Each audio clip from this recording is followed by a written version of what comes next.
In this video, we're going to talk about dividing polynomials by monomials. And in a future video, we'll talk about what do we do if we're dividing by something that has more than one term.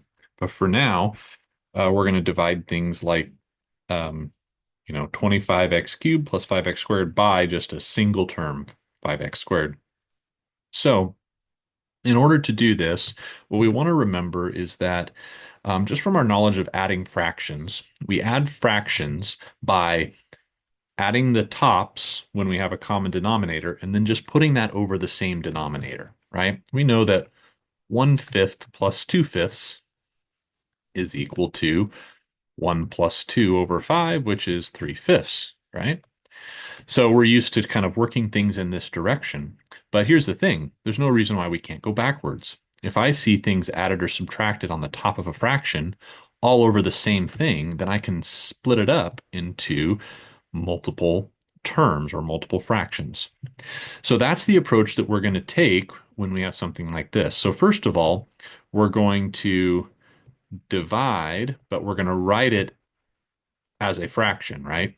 25x cubed plus 5x squared divided by 5x squared.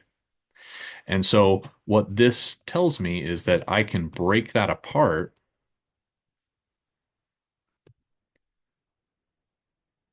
into two separate terms, each divided by 5x squared. Now, in the first term, when it comes to the numbers, I can just do, any kind of reducing that I can see. So divide by 5 is 1, divide by 5 is 5. And then here with the x cubed and x squared, right? Then I can be thinking about my exponent rule that says I can do that, right?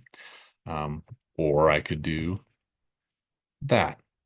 So when I see these like bases, x cubed and x squared, I can just say, well, x cubed on top, x squared on bottom. I just subtract the exponents. And so what I end up with is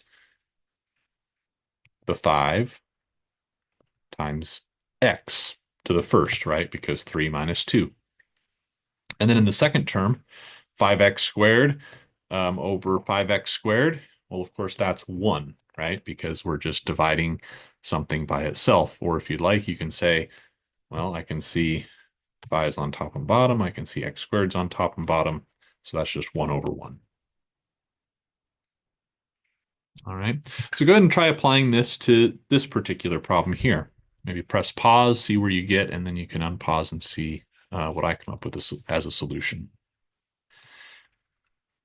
All right. So first thing, I will break it all apart.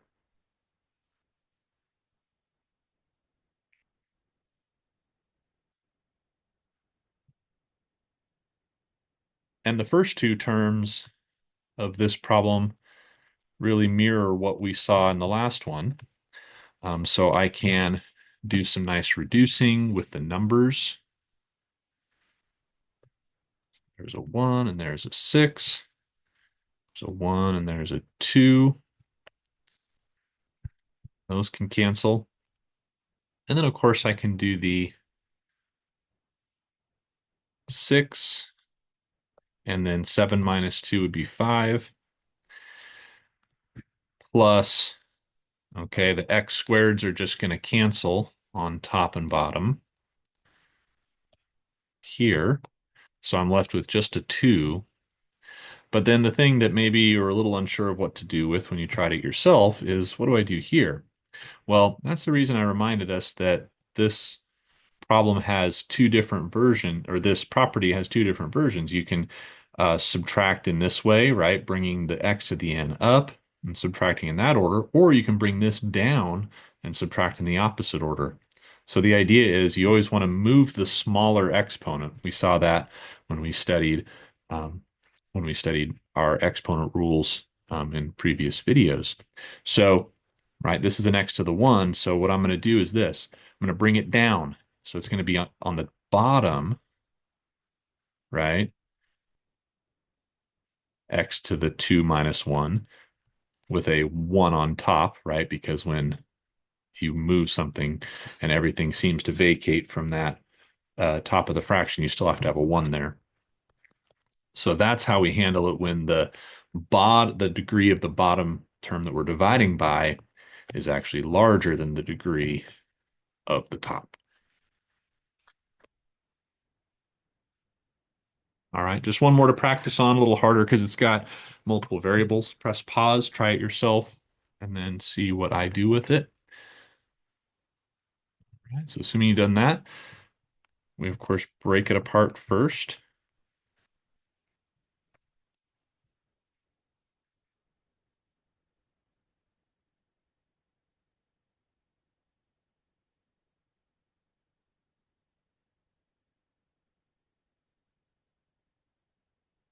All right, lots of nice cancellation that can happen here.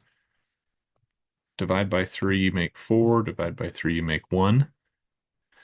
Divide by 3, you make 6. Divide by 3, you make 1. Divide by 3, we make 2. And divide by 3, we make 1.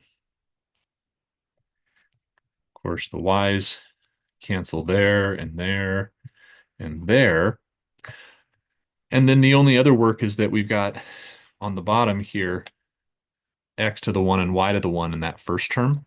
So this will just be subtraction, right?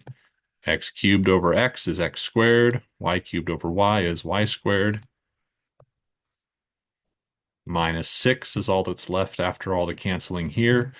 And then we have a 2 on top and an x in the denominator.